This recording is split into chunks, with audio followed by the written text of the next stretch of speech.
Sudah saatnya Indonesia untuk memilih. Sosialisasi mekanisme penyelesaian sengketa proses pemilu tahun 2024 pada tahapan penetapan daftar calon tetap berlangsung di Hotel Aquarius Jalan Jenderal Sudirman Sampit, Kabupaten Kota Waringin Timur, Provinsi Kalimantan Tengah pada Rabu 27 September 2023. Kegiatan sosialisasi tersebut dihadiri oleh Ketua Badan Pengawas Pemilu atau Bawaslu Kabupaten Kota Waringin Timur Muhammad Natsir SE, Koordinator Divisi Hukum dan Penyelesaian Indra Kurniawan Sarjana Hukum, perwakilan dari masing-masing partai politik peserta pemilu tahun 2024, perwakilan organisasi Kabupaten Kota Waringin Timur, dan perwakilan Ormawa tingkat Universitas Kabupaten Kota Waringin Timur. Kegiatan sosialisasi ini dilaksanakan dengan tujuan untuk memberikan pemahaman dan pengetahuan untuk melaksanakan kegiatan partai politik yang nantinya semua pihak yang terlibat dalam menghadapi tahapan penetapan calon OPD yang sebentar lagi akan dilaksanakan oleh KPU, sehingga untuk itu Badan Pengawas Pemilu Provinsi Kalimantan Tengah dan Badan Pengawas Pemilu Kabupaten Kota Waringin Timur beranggapan bahwa perlunya kegiatan sosialisasi ini agar peserta pemilu tahun 2024 nanti dapat mengetahui bagaimana proses penyelesaian sengketa yang ada di Badan Pengawas Pemilu. Ketua Dewan Pimpinan Daerah Lembaga Bantuan Hukum Insan Pencinta Keadilan atau INTAN Kabupaten Kota Waringin Timur, Parlin Silitonga Sarjana Hukum, yang juga hadir dalam sosialisasi tersebut mengatakan, tujuan akhir dari sosialisasi ini adalah untuk memberikan pemahaman kepada seluruh peserta yang hadir dalam sosialisasi tersebut terkait penyelesaian sengketa beserta tahapan-tahapan dan prosedurnya. Tujuannya kan untuk agar masyarakat peserta pemilu dan praktisi hukum serta seluruh pihak yang mengikuti pemilu itu tahu cara penyelesaian sengketa serta tahapan-tahapannya serta prosedurnya. Cuman sangat disayangkan karena offline sebenarnya banyak pertanyaan yang bisa digali, jadi terbatas sehingga pengetahuan kita ini masih belum maksimal kalau menurut saya. Nah, yang saya takutnya itu akan berulang. Kalau katanya kan pencegahan sudah pernah terjadi, harusnya kan data itu disinkronkan antara capil, pengadilan dengan jadi mereka nggak perlu manual itu kan kemungkinan besar terjadinya kekhilafan tuh sangat tinggi. Seharusnya sudah dibikin, masa sih dengan dana yang begitu besar kita nggak bisa membuat suatu sistem yang terkoneksi antara pengadilan. Jadi begitu nama dimasukkan, udah tahu nih, ini orang pernah berperkara di mana aja. Nah ini kan ada kelemahannya juga, karena saya lihat ini masih ada sistem manualnya.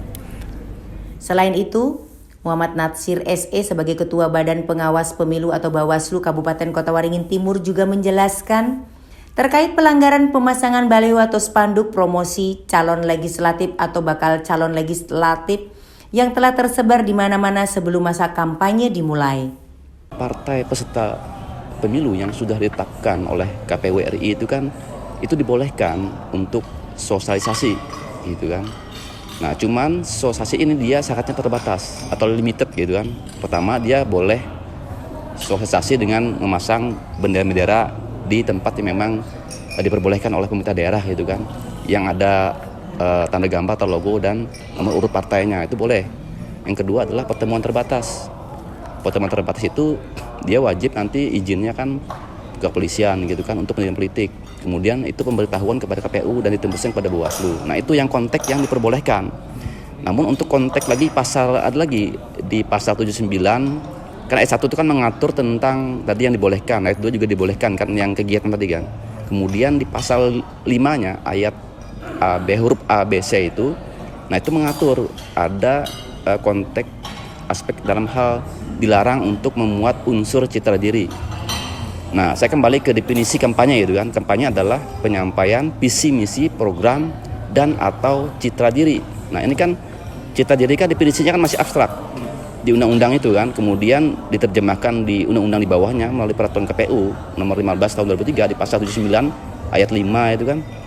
Nah, bahwa itu partai politik dalam hal pendidikan partai politik sosialisasi, konteks sosialisasi yang dibolehkan, kemudian dilarang itu untuk membuat unsur citra diri yang membuat gambar, tanda gambar dan nomor urut. Nah, itu yang dilarang dengan menggunakan bahan kampanye itu kan. Nah, definisi bahan kampanye itu kan mohon maaf mungkin kayak stiker dan lain-lain gitu kan. Kemudian pamflet gitu kan. Kemudian huruf B-nya itu kan dengan alat peraga kampanye. Nah, definisi alat peraga kampanye di dalam PKPU tersebut itu ada spanduk, baliho gitu kan. Nah, untuk yang membuat unsur citra diri tanda gambar dalam partai kan, ini kan sah nih sebagai subjek hukum kan. Kemudian adalah share-nya di medsos. Nah, ini yang memang ketentuan yang melarang, yang dilarang untuk sosialisasi dengan tadi memasang citra diri tadi tanda gambar dan nomor urut partai, bukan bacaleknya ya kan, itu kan belum sah itu kan. Karena definisi peserta pemilu itu adalah partai politik untuk pemilihan anggota DPR, DPRD provinsi dan anggota DPRD. Jadi kalau kami melihat bacalek adalah bagian dari peserta.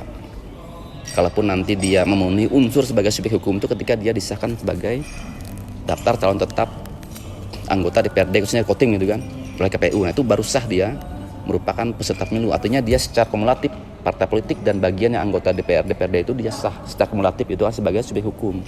Lalu nanti kita akan mencoba nanti ke perbuatannya apakah terbukti atau tidak terbukti. Mohon maaf nih kalau misalnya saat ini misalnya kami ada menerima laporan nih misal gitu kan. Ini ada unsur citra diri, ada logo, tanda gambar partai gitu kan. Nah, kami tidak semata menyatakan bersalah, kami harus melalui prosedur nanti memanggil pihak yang saksi, pelapor, saksi yang disampaikan pelapor, kemudian yang terlapor. Nah, apakah benar siapa yang masang kan? Siapa tahu itu bukan partai yang masang, karena partai yang dibolehkan kan. Siapa tahu bacaleknya, nah belum tentu partai bersalah. Kenapa kita harus juga menegakkan hukum itu, terutama peraturan KPU itu benar-benar harus pasti gitu kan, siapa yang salah gitu kan. Nurhalina juga menambahkan sosialisasi ini memang sangat diperlukan untuk memberikan pemahaman terhadap para peserta pemilu 2024 yang akan datang. Pada sosialisasi Perbawaslu 9 tahun 2022 tentang penyelesaian sengketa pemilu ya. Jadi kalau ada sengketa, jadi kita hari ini memang sosialisasi ke parpol karena memang yang akan merasakan merasa dirugikan hak itu kan adalah parpol nanti atau peserta pemilu dalam hal ini caleg dan atau bacaleknya juga. Nah, kemudian yang kedua, kita juga mau menekankan kepada caleg ataupun parpol apabila ada haknya merasa dirugikan, silakan melapor ke Bawaslu ya sehingga hak-haknya tetap terlindungi dengan proses penyelesaian sengketa yang dilakukan oleh Bawaslu itu. Karena kan selama ini kalau mereka tidak tahu ada ruang itu, nanti kalau ada haknya dilanggar ya takutnya mereka membiarkan. Nah, kalau ini dibiarkan kan berarti kan ada hak politik yang dilanggar. Nah, jadi peran Bawaslu di sini bagaimana kita menjelaskan kepada peserta pemilu apabila ada sengketa atau haknya dilanggar, monggo silakan dilaporkan ke Bawaslu setempat ya karena Bawaslu sesuai dengan kewenangannya untuk melindungi hak politik baik itu hak dipilih maupun hak untuk memilih. Itu yang bisa kita ini. Nah, kalau ada sosialisasi seperti ini kan parpol harapannya dia bisa paham, oh ternyata kalau ada hak yang dirugikan dia bisa melapor kemana atau minimal dia bisa difasilitasi untuk menyelesaikan sengketa tersebut. Itu yang kami harapkan. Dari Sampit, Kabupaten Kota Waringin Timur, Provinsi Kalimantan Tengah, Nurdianto, Sampit TV mengabarkan. Tiba saatnya Indonesia untuk memilih.